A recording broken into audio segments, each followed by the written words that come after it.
All right. Good afternoon. It's 12 o'clock in Pakistan. It's 9 o'clock in Europe. It's 3 o'clock in Singapore. Welcome to our bi-weekly LinkedIn Live session. And I'm very excited about today's session because after 2 weeks ago we had a session with Usma Butt, who was responsible as the HR director for the National Nutrition Business in Asia and Africa, and we spoke specifically on the challenges of living with COVID, and specifically the leadership challenges in communicating with employees throughout that pandemic. She suggested me to bring another Nestlé superstar on board. So let me first bring her there. Hi, Emily. How are you doing? Hello, I'm good, thank you.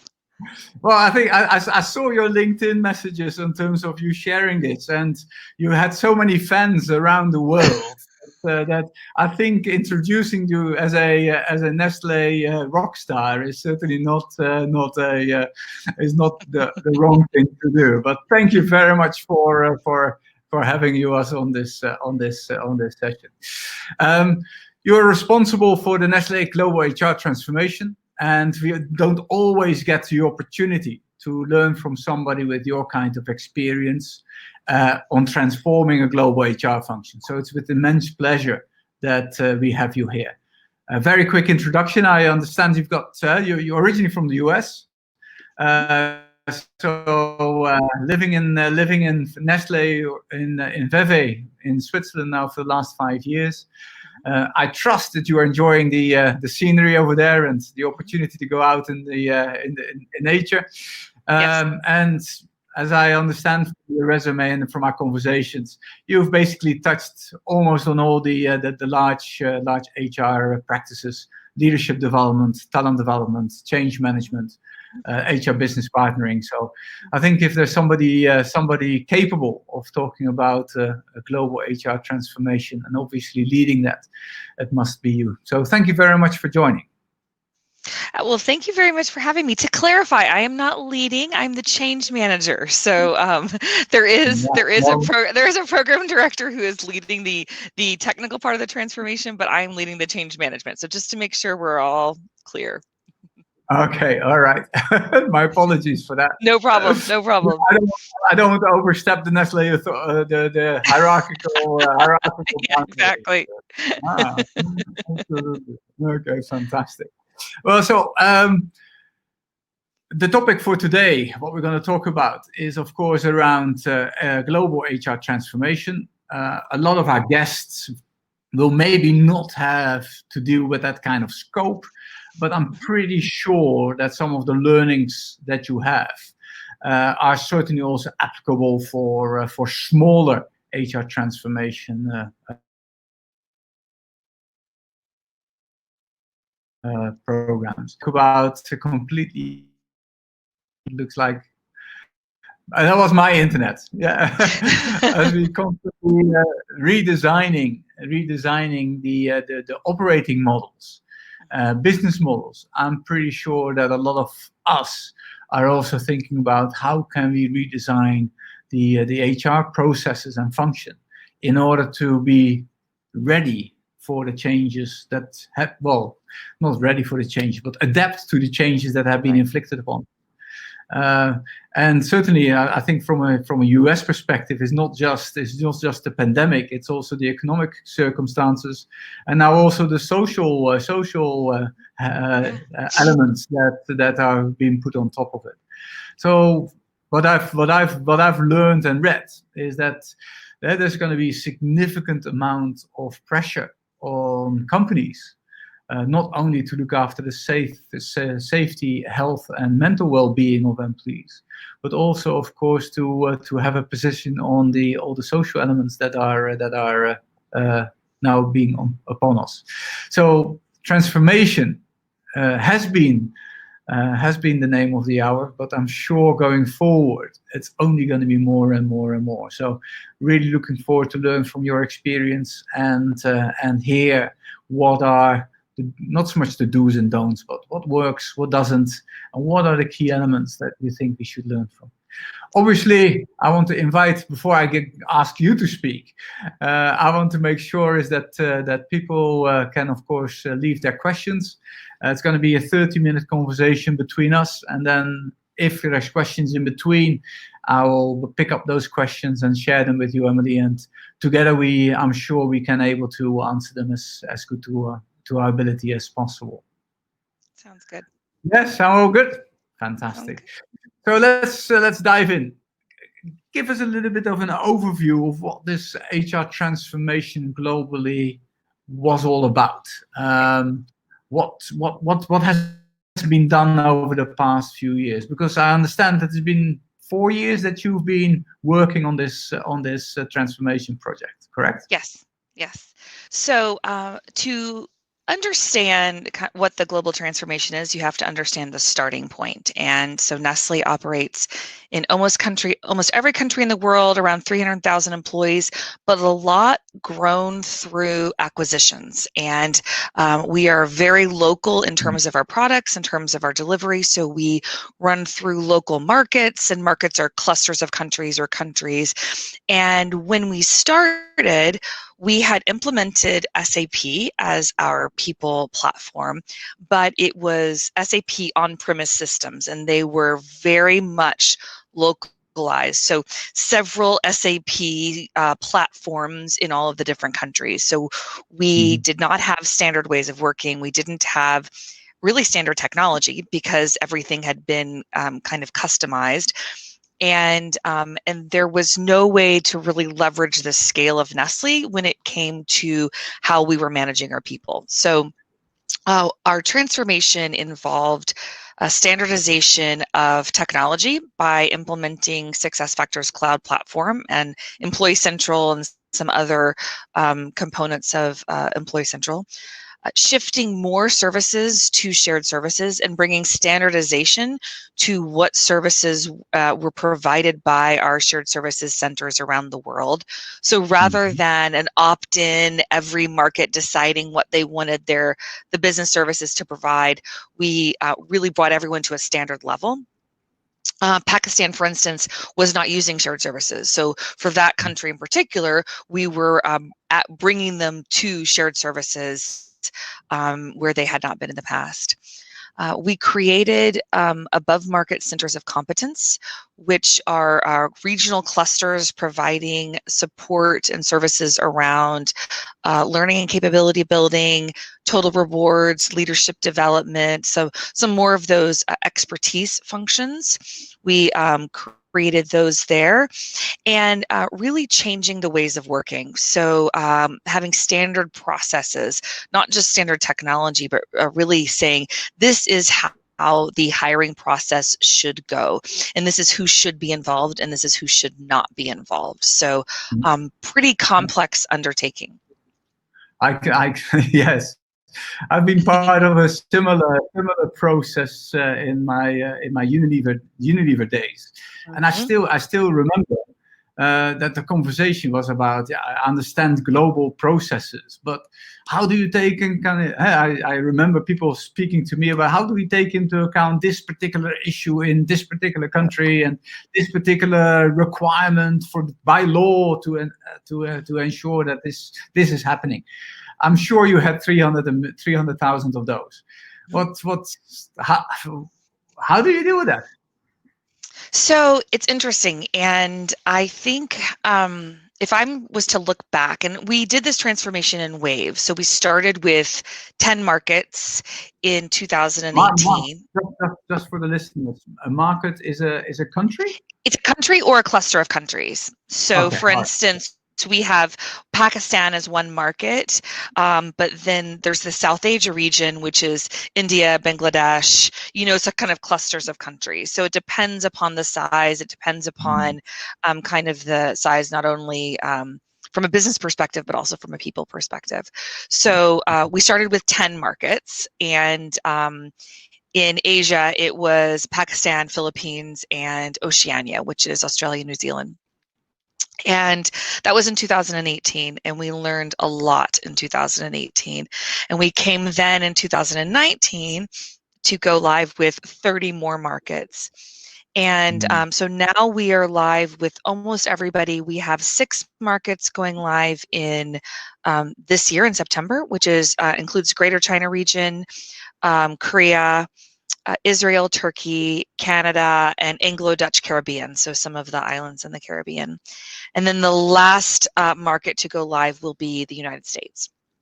And that'll be in 2021. We like to go last. But so you asked me exactly. So you asked me about localizations, and when we started this, we made a conscious decision not to transform payroll. So to keep the payroll systems the way they were currently set up. We have most of our markets are on SAP payroll, but not everybody. We have some using third-party payroll. That decision right there meant that we would not have a cookie cutter approach from a technology perspective, because no matter what, the data has to flow to payroll. And so we realized in going through that added a lot of complexity. But what we also realize now, and I think, you know, it's always good to be smarter today than when you were yesterday. And looking back, it is very hard to have a one-size-fits-all when it comes to HR processes and technology. I think we can get to a standard framework. I think we can get to standard understandings of processes and expectations, and that's hard because everybody believes the way they were doing it was right. So if we can say from a change management perspective and from a process implementation and technology, we can get to one place. We have to also recognize that there are significant differences in the way Vietnam is operating as compared to Australia, as compared to the South Asia region. We're looking culturally, but also where they were when they began the transformation to where they are now. So we now see that the starting point mattered a lot. So the countries the markets that were very advanced and had a lot of the resources to have, you know, robust talent organizations within their market, really buttoned up total rewards. They had those resources to begin with. This has been a much more difficult change than those markets who didn't have those resources. So then bringing the center of competence on top and bringing the standard processes and the new technology, that was all a wonderful gift. You know, so we're seeing from a change management perspective, that made a big difference. Ah, fantastic. So in terms of countries that basically could leapfrog, that was easier to work with than in countries that had a solid foundation, because they had to take that away. So in terms of business leaders, having worked in a similar organization like yourself, business leaders always focus in terms of market P&L. We have to deliver specific on customers, customer expectations, and the whole HR processes and each function should support our market delivery. If I was a general manager of a market, or the market director, I would see 2 problems. One is that a lot of my HR resources are going to take time away from what they should focus on, and secondly, I have significantly less autonomy to make quick, adaptable changes to the needs of my market. How did you deal with business leaders in that sense? How did you convince them? Yeah, and I can tell you it's evolved. So this transformation started as a part of a larger initiative through Nestle, which was bringing simplification, standardization, and shared services in several different areas. So in accounting and supply chain and procurement. And so it was a part of a bigger, essentially top-down initiative. So when we started, it was the CEO and senior vice president sitting in the board here saying, this is what we are going to do. We are going to bring standardization. We are going to lift services to shared services. This is how things are going to go, which is, from a change management perspective, is more difficult because, you know, people are forced into something. But that was how we started. And then obviously we have business cases, so every market does have a business case, and we're looking for efficiencies. So I mean, part of the getting the leaders on board is saying, you know, you will achieve efficiencies in the long run by going through this. You're spending more or less money on local IT platforms. We'll be on a standard platform. We'll spend, you know, so we'll have shared services, which brings labor arbitrage. So that is was kind of how we were convincing. That being said, it is. Just saying you need to do this does not convince. Yeah, and so part of it, if we go to from beyond the business and we say, we as an HR function, we have to be able to respond with agility to what's going on. And if we are weighed down with extra complex processes, if we can't leverage the fact that we're the world's largest food and beverage company because we are different than our neighbors and we do things differently, all of that weight, it actually does get in the way of agility. We have not, we have really tried not to remove the autonomy of the market. This is still, we are still a company which is led by our markets. And so markets have, they hire who they want, they structure their organizations the way they want. I mean, that is still within the purview of the market HR director and the market head. Where we did say is, we said, you know, we believe your organization should look kind of like this. And we had some parameters in terms of, from an HR organization, this is the right makeup of an HR organization. Exactly. And so we did add some governance, which was not there before. We're still getting used to that governance. So that is still, we're working through some of that change, but it's still Nestle. We still are a company that is driven by our markets. Yeah, so my good friend Arfin Mamat, who I've worked with in Unilever, he built on that agility point, because from his perspective, of course, is if you got a global system and global processes, you say it makes you more agile. And Arfin, of course, says, I'm not quite sure whether that's indeed the case. How would you respond to him?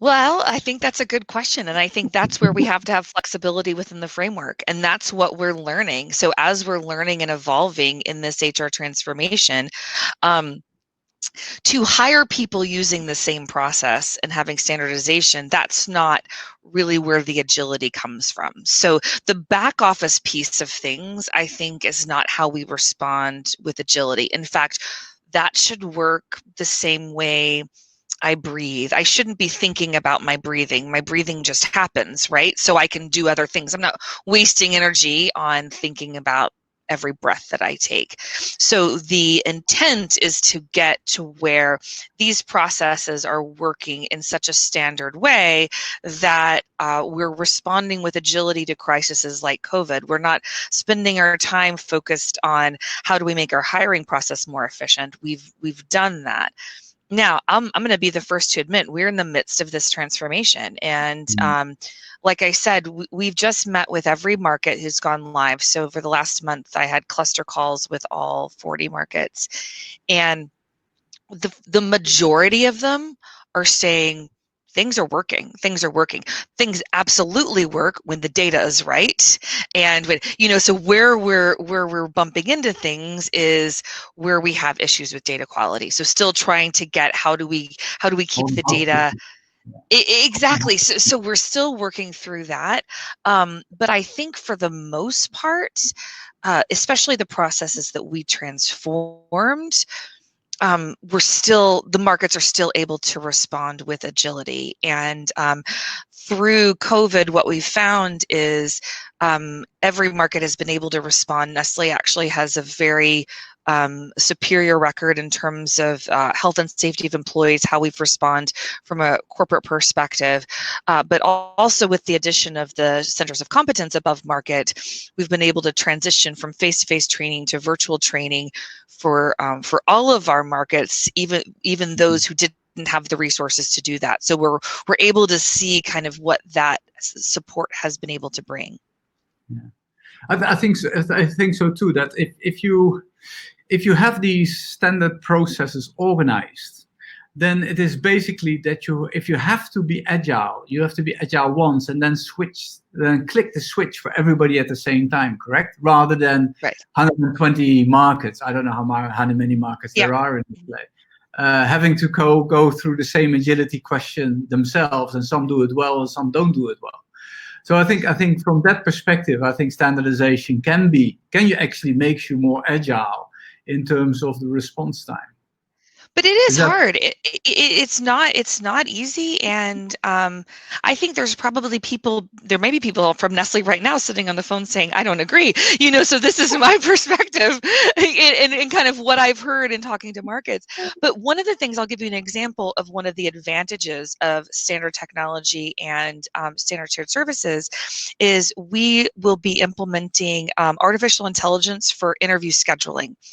And it originally was going to be a service line sitting in our shared services center, and then we realized the volumes weren't there to pay for it, and we found a provider that does artificial intelligence in interview scheduling, and we're able within the span of 9 months to sign the contract, pilot, and implement in all live markets.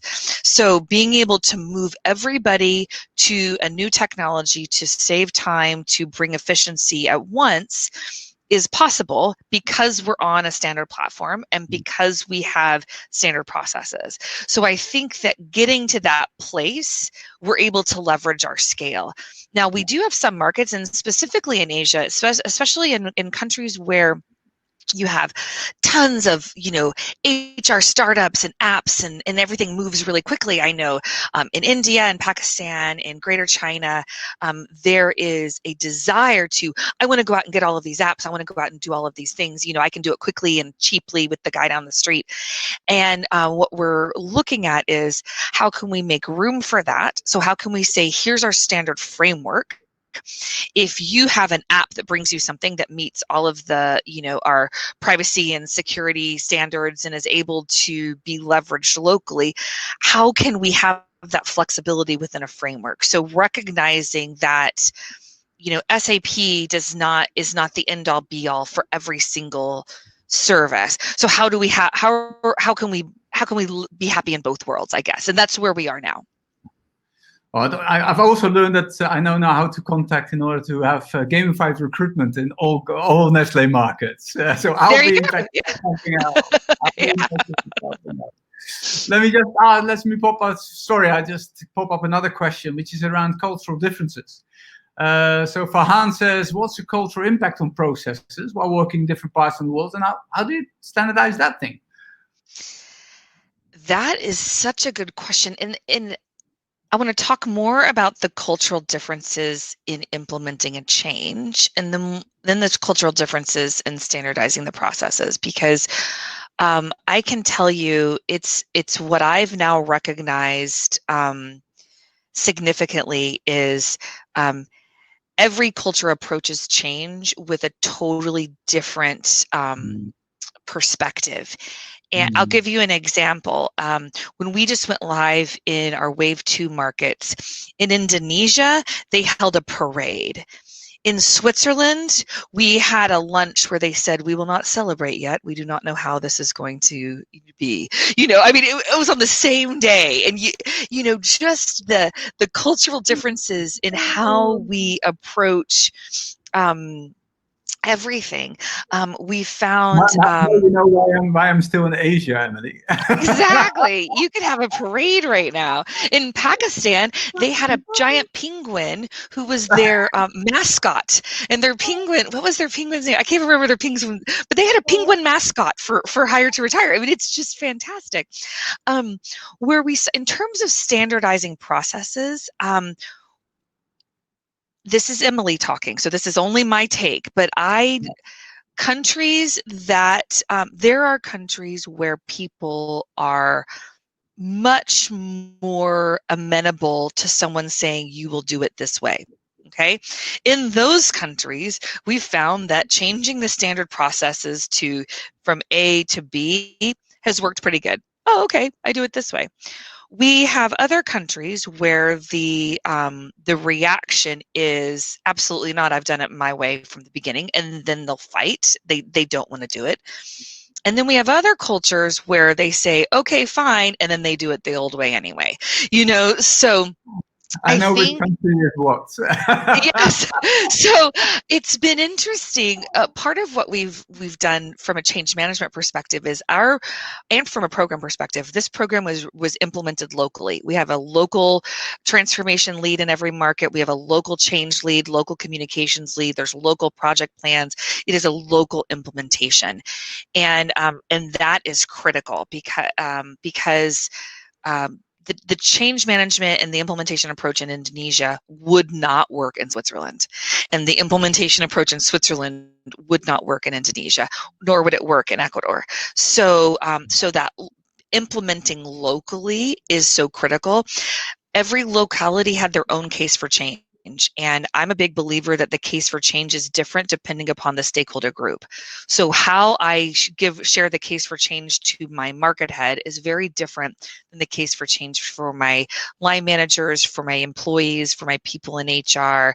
So part of what my role is to work with all of these different locations in formulating how are they going to share this with their markets? How are they going to implement it? How are they going to take into account those cultural uniquenesses? Fantastic. So if you this has been now 4 years, and by the look of it, it's going to take another 2 years. The end of 2021, when America's online, is going to be 5.5 years. So big part of the journey is over. What's the one thing that, in your view, has worked the best? That if you've been asked to do a completely different transformation, that's the first thing that you're gonna do. Worked the best is making it a local transformation. So essentially, our approach has been, this is a globally coordinated local transformation. So it needs to have the identity of every locality and be implemented in that way. It's coordinated globally. There are certainly checks, there's gates, there's things that we do from that perspective. But I think that's worked the best. It's been frustrating. It's been hard for me because I don't ever actually do anything. So I end up influencing others to do things. So it would be so much easier if I could just say, here you go, here, send out the emails and send out the communications. I mean, it'd be so much more efficient. So it's not an efficient way to work, but it is, I believe, what we have done that has been most effective is really that local ownership and local implementation. So the other side of the coin, what's the stupidest thing you've done? From a change management perspective. Let me phrase it differently. What's something that you would never do again?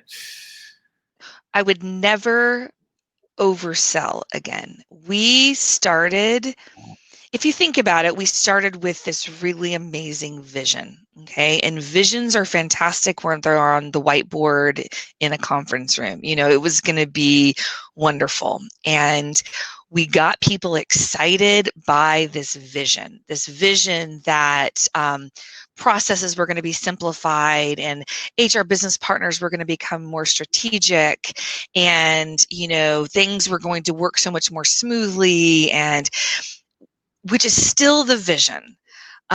I would not have spent so much of my time and so much of the emphasis on that, because I can promise you that vision is going to take more than the flip of a switch on new technologies and processes. There is a lot more that has to happen, and there's a lot more that we are, like I said, we are smarter today than we were. We still have opportunities in some areas. We are still focused on administrative workload hitting our HR business partners. We haven't cracked that nut yet. It's a complicated thing to get at, and we're still looking at what can we do. We're recognizing assumptions that we had that may have been flawed. So for our wave one markets where we were really raw, this is going to make everything so much easier, and then it didn't quite at first. It was a huge change curve. And I can tell you 2019 was 80% focused on managing the markets that had gone live and trying to fix the opportunities that they identified. And then 20% trying to go live in 30 more markets. I mean, it was really, we were kind of spread all over the place. When we went live with Wave 2, we had tempered our messaging. We were a lot more, this is not a panacea. We're setting the framework. We're setting the foundation. We're really, it's important. We're going to get there, but we have to do it together. And that helped quite a bit. And I feel like right now, today, we are in a much better place with 40 markets than we were 12 months ago with 10 markets. Fantastic. I'm just taking a question from Mr. Nguyen in Vietnam, because he brings in an interesting perspective, which is that as Nestle, you're of course not just only focusing on yourself. You've got an ecosystem in which you operate, including with HR solution providers, with resourcing, etc., etc. So what is the linkage there, and how do they benefit, or how would you help them benefit from this same transformation?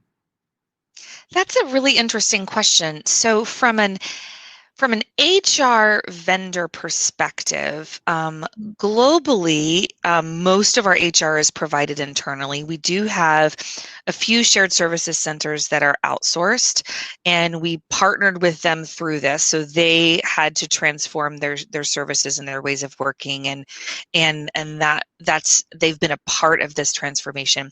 But in terms of the contractors or the temporary employees who work with Nestle, I think in terms of kind of the way, I'm trying to see how I formulate this quick answer. For a general employee, this transformation should only mean my data lives in another place, and I have more transparency. For temporary contractors who work with us, they have the same level of transparency, so they're able to see their data. For companies that we partner with from an HR perspective, I'm not sure if they would have seen an impact. I don't know if I'm answering the question correctly, if I'm understanding the question correctly, but no, but I think it does show that we are so now interconnected, that the transformation that is aimed at first stage in terms of global Nestle HR processes has a huge impact on people that are part of that ecosystem as well. Yes, absolutely. And I think it's important to recognize that. Absolutely. One of the elements that I would love to talk about, because one of my favorite topics is that as an HR function, we have to become slightly better, or maybe even significantly better, in our ability to translate our HR initiatives into bottom line figures in terms of how do you create an ROI. And Satus Mani has picked up on that. And I'm pretty sure that you're not able or not allowed to tell them what to see on the bottom line of a market level. But maybe you can do something around percentages, or how did you convince the CFOs on a global level and on a market level that this was the right initiative to do? So I have to be careful here, because so really. I'm not asking you to share data, but I think it's about helping people to understand how do you convince CFOs. Absolutely, absolutely. And I think that it is a combination of things. I think the first and the easiest way to convince is are we able to, as an HR function, meet the needs of our business for less money? And eventually that's what we want to be able to do. So we want to be able to meet all of the requirements of the business, to support the business strategically, to be able to help drive the business with less of a impact on the bottom line. And that impact on the bottom line comes from a couple different ways. It comes, first of all, from just cost of labor. So when we see labor arbitrage from moving services to shared services, when we see the ability to work more efficiently because our technology is simplified, or because we have kind of removed some of the fat from the processes, we're no longer, having 15 people to touch a piece of data before it gets to the end, we only have 5 people. So those kind of simplifications. We have kind of the bottom line when it comes to FTE. We have some vendor reconciliation. So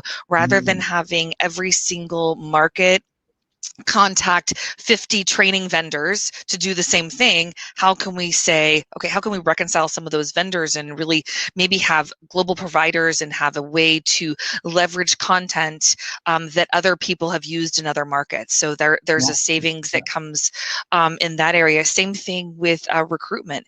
With our above market sourcing, if we're able to source candidates and markets can save money on external search firms, then you have a savings. So it's looking at all of the ways that leveraging this scale is going to help to get at the bottom line. And like I mentioned with our ability to bring in artificial intelligence and interview scheduling within 9 months, the future is we're going to have more and more opportunities to do things quicker with more agility because technologies are being invented. To be able to go out and implement that globally without a strain on resources from the markets, without markets having to go out and find their own AI providers, so we will see savings in that regard. Apart from savings directly to the bottom line, have you also looked at and what have been the opportunities in terms of more value being added to markets and their ability to serve customers? Yeah, and that is the hardest one, because I can say CFOs don't necessarily get as excited about that, but that was a big part of what our vision is, and it still is that our HR function is not personnel. We should not be sitting in our markets for the purpose of tracking payroll and entering data, so what we should be doing is helping our business look into the future. What does the organization need to look like into the future? Where are our products going? If we're entering into 50% online retail as opposed to mom and pop shops, what is the difference in the HR profile that we're going to hire for? That is what our HR function should be doing. And if they are spending time chasing after performance reviews and auditing little nitpicky things, they're not able to bring that. So that is that ultimate vision. And when I say that we still have opportunities, we are still working with our HR business partners to make sure we can continue to alleviate that, but we also have to develop those HRBPs to recognize that that's how they're adding value. So if in the past, if I as an HRBP, if I calculated the value that I added in a day by how many times I gave my partner what he wanted or she wanted. So if I was able to respond quickly and do exactly what they needed and be there to serve that person's needs, that's not necessarily how my HRBPs are driving the most value for my organization. In fact, I may have a head of the sales organization who says, that's it, I want to give everybody raises so they all stay. And if I just give everybody raises because he asked me to, I'm not being a strategic HR business partner. I need to be diving in to say, wait a minute here, let's look at why they're leaving, and maybe we need a different profile, and maybe this person needs more money, but I can tell you the majority don't. But what we do need to do is look at how we're recognizing our talent and what does our succession plan look like, and are people feeling valued, and do we have the right culture to make people stay, and do they have an opportunity to grow? So shaping the perspective of what the HRBP needs to do, that's also a big part of the change. Got that. So 2021, this process will be completed. I'm sure there's still a lot of room for it to get fine-tuned and to get the real value out of it. 5 years later, what is the next global HR transformation that you think either Nestle or other companies is going to embark upon over the next couple of years? Certainly now maybe accelerated by the whole COVID pandemic. So, I mean, I think the easy answer is how do we make sure we're ready to work virtually? I think that's a piece of it, and I think that we've been talking about that. Probably everyone's been talking about that. I see that we will be working differently in the future. I think in a company like Nestle, which is, more than 150 years, we're old, traditional Swiss company. I don't foresee Nestle going to 100% virtual working. So I don't think that's the transformation of the future. But I do think what we as HR need to be ready for is what are the technology trends that are coming that are around the corner that we can't see yet, and how do we put ourselves in a position that we can take advantage of those quickly? So how do we get to the point where our basics are working so well that we can then bring to the organization what they didn't even know that they needed? And I think that's the one thing. So have an eye on the future from a technology perspective. I also think that we have to get out of our own way Go on. Is it just technology? Is it just technology, or is it also social changes? Yeah, absolutely. Absolutely. I mean, I think from a social change perspective, I think the world is looking different. And if we're the custodians of our people, kind of what I was about to say, we get in our own way. We are so internally focused on HR processes and how HR works and HR speak and HR lingo. From my perspective, where we need to go next is we should actually be marketers. Like we should learn from our marketing organizations and have customer segmentation and analyze our customer needs better and be ready with what is the impact of this social change? So all the social upheaval that's happening in the United States right now, that has an impact on how our customers are going to be purchasing. It has an impact on what our employees are expecting from their employer. Are we ready for that, and are we set up for that? And are we leveraging those assets as much as we can? So that takes time, and that we have to be, the basics have to be so foundational and so well absorbed into our way of working that we're no longer thinking of them, so we have the capacity to be able to look into the future. Yeah, because it's very interesting to see there's a lot of examples in terms of how companies take position, whether it's a CrossFit at the moment, in terms of sponsors walking away, customers walking away on the basis of a single tweet of the CEO. But similarly, in terms of how you see some of the companies being asked not to service customers because it goes against what a specific portion of the employee base feels is the right social cause. How is HR, do you feel, can we help the business? Can we help the business manage that? Because if I was the CHRO of Google and I would be confronted with these kind of social issues and how we stream through it, it's very difficult. I've got a lot of respect for people that do that. What's your perspective on that? I think recognizing and allowing people to feel and respond as human beings and have that not conflict with the culture of what the organization is. So, I mean, I think we look at, we have to help. If it forces the company for you to take customer decisions Yeah. So, for example, IBM is now walking out because they don't want them to work with the police, or Google employees working out or striking because whatever you do as a company to customers. Those are tough ethical questions. Yeah. Well, absolutely. And I think if you have an HR head who's not seen as a strategic member of the leadership team and who doesn't have the trust and the partnership of the business, it's going to be really hard to convince them that the decisions we are making from a business perspective are impacting our people, which is impacting our ability to drive business results.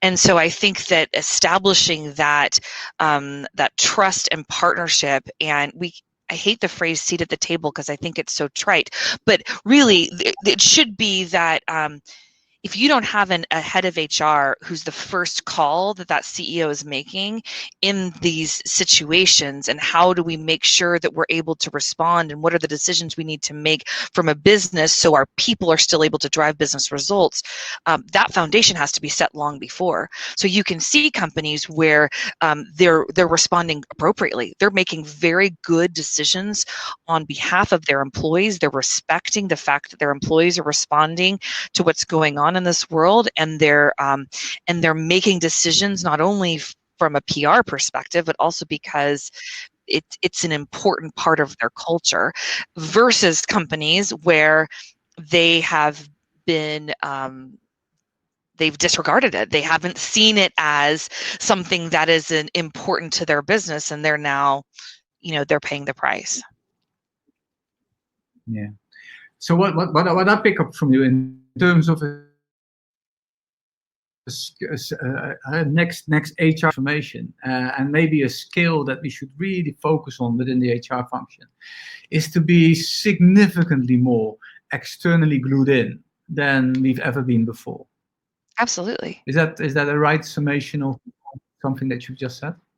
Well, absolutely. I think that our HR leaders need to know as much about where our business is going, and about the business landscape, about the social landscape, about the cultural landscape, as our head of marketing, as our CFO.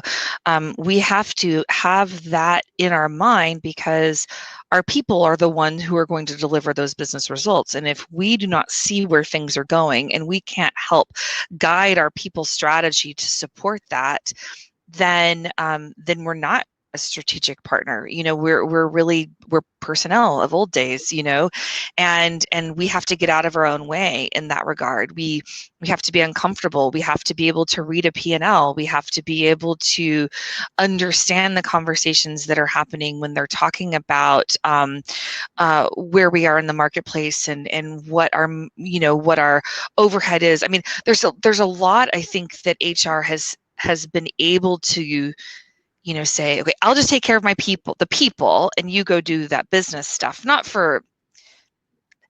I think maybe that's, in some leaders, that's what they're asking HR to do, and I think it's incumbent upon us to come to the table and say, I have to be a part of this conversation, because for us to make this work, we have to make sure that we have the organization that can support you. And I'm bringing some ideas, and this is where I think we should go. And I think that we have to have the skills and the capabilities as an HR function, and strategic leadership as an HR function. HR is not just somebody who likes people. It's got to be somebody who, it is an area of expertise, and we have to show that it is an area of expertise. And my strapline has always, through my career, is we add value by combining business insights with people insights. Yeah, good. Yeah. But what I realized, just also by where we're going through, is not just about people insights for them to be employees within the organization, but to recognize people as an integral part of a society, and therefore taking those societal elements into your organization and basically treating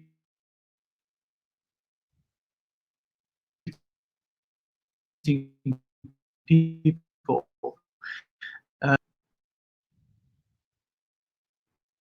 think I lost you.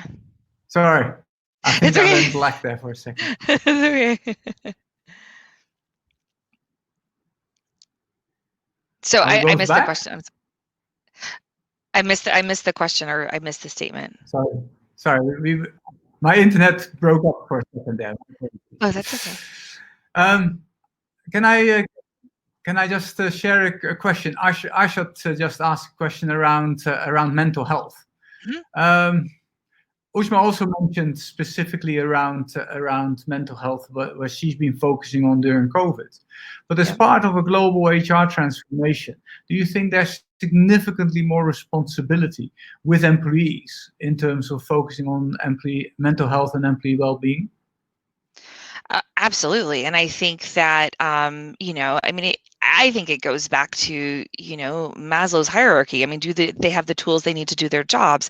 So when everyone went home, the first responsibility of the company is, do you have a monitor that you can see? Do you have a work environment where you're able to sit comfortably? Beyond that, do you have the technology that you're able to see somebody's faces? Beyond that, is somebody checking on you to make sure you're okay? Has the organization recognized that two working parents with two kids home, there's going to need to be flexibility there? And I think that recognition is tremendously important, and to be able to acknowledge that, kids screaming in the background in the middle of the meeting, that's great. Are you sitting in your pajamas because you've been dealing with helping your kids' homework? That's fine. So recognizing and encouraging and telling employees, I want you to make sure you're turning your computer off at 5 o'clock. I want you to make sure you're getting time for yourself. And I think that is absolutely the responsibility of an HR organization, and it's a responsibility of a company. And I can tell you, as an employee of Nestle, I've actually felt very cared for through this from a corporate perspective, in terms of the policies they put out, in terms of guaranteed sick leave, in terms of how we're being protected in the workplace, in terms of we went to stay at home before anybody else, and also the recognition that you're going to need to be flexible in your workday. Please do what you need to do. So those communications from our CHRO, as an employee, have been comforting. I think as a manager, it's your responsibility to check on your people. Are you calling them to check, how is everything going? Are you feeling lonely? Are you nervous to come back to the office? Then don't come back to the office. So those conversations, I think, are truly important. Just building on that, Zareen asked questions in terms of, how do you think then culture of organizations like Nestle will evolve as more and more people will be working from home? Will we still talk about organizational culture? Yes, I think so. And I think someone's coming to collect my power cord. Sorry, we're live. So yes, it is interesting. So Nestle, as I said, is a very old traditional company, and the way you typically get things done at Nestle is through relationships and through FaceTime. So we have flown all over the world. Market visits are tremendously important. Flying here to Switzerland to make your face seen and known, and make sure people that is how you progress as a company. And I think this, and oh my gosh, as individuals, I mean, that is how you get things done. It is relationships, it's lunches. In fact, having lunches every day with people that's almost more important than the meetings you have every day. So that is culturally how things work. We now at Nestle can only sit one person at a table, so it makes those lunches a little bit more difficult. I think it is going to change in terms of how we are able to appreciate the contributions of people who we don't see physically in situations like this, how I recognize the relationship that I'm developing here with Paul. We've never met. He's in Pakistan and I'm in Switzerland, and we're still able to help each other and to collaborate. I think the recognition of virtual collaboration, I think the acknowledgement that people working from home are still working. And we've been able to see that our business results, for the most part, are doing pretty well with pretty much 100% of the people working at home, except for those in factories. So that right there is the paradigm shift from I need to see you to know that you're working to you can be working when sitting at home. I think we're going to see that evolve. I think, I'll be honest, I think the people at the very, very top, I'm not sure if their paradigms have shifted as much as the people below them. So I think we're still going to be, and for this company in particular, I think there's still going to be some adjustments, but people are going to have to get over those adjustments. I mean, we're going to be working differently, you know, I mean, we're just going to get over it, you know, because the world has changed, and that's the best way to make change happen. Change the context. Change happens when the context changes. Yeah, I always say change of 80% is in the context that you create. Absolutely, absolutely. 20% in the mindset.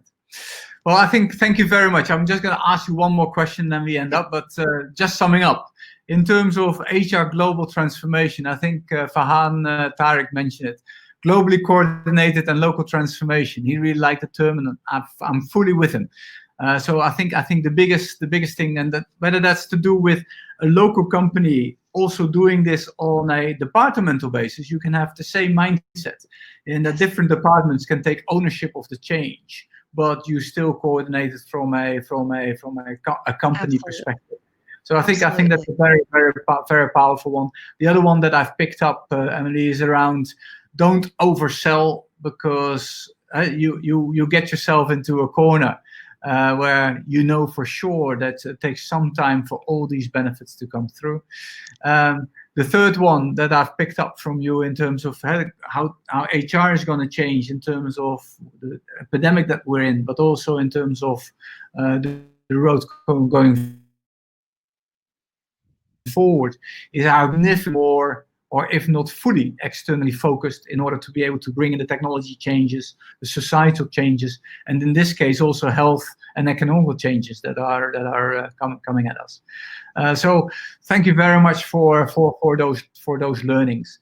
Just as a last one, if I'm a young, luckily I'm not a young HR professional anymore. I don't have to go through that hoop anymore, but.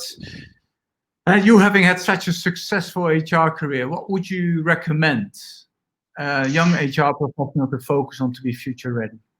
So I was thinking about this when you gave me the question, and to be future ready, but also to be able to succeed. I think the best experience I ever had was working in HR in a factory. And I think as much frontline, first level HR experience as you can get, I think is critical. I would choose to start as in working a night shift on HR, because it really, you set those foundations and you learn to get things done with very few resources. I would volunteer for the jobs that nobody wants. I think the more you can show that you can succeed in a job that nobody wants, I think you show that you're resilient, that you are not a princess, that you can that you can, once again, you can get things done and not looking for the cushy jobs. And then the biggest advice from a career perspective, I think, is figure out who it is who's sitting around the table when they're talking about talent, and figure out who is supposed to be talking about you and get to know them. I think there's so many young HR people who don't acknowledge the importance of those conversations, and no matter where you are in the organization, you can find a way to get to know that person. And I think that is critically important. And then just keep reading and keep connecting. I mean, keep joining things like this where you're talking to people outside of your organization. Learn as much as you can about your business, learn as much as you can about your customers, learn as much as you can about the financials. If you're going back to graduate school, get an MBA, don't get a master's in organization design. You know, find ways to connect with the business that you're supporting to show that breadth that you have. That would be my advice. Awesome. Well, I did feel that you were describing my first ever HR job there. There you go. Yeah. I still remember I was the HR person, or the personnel officer at that time, and this is '88, in a oil refinery, an edible oil refinery company. And one of I did do night shifts with the operators, and they gave me this fat manual in terms of how do you refine edible oils. And I still remember doing one of these shifts, and the operators asked me, "Paul, get me a bucket of vacuum." And so they played with you like anything.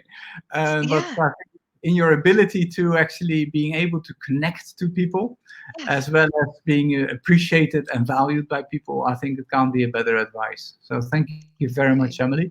It was an absolute joy. It's been an hour, so we're running over time. It's been an absolute joy.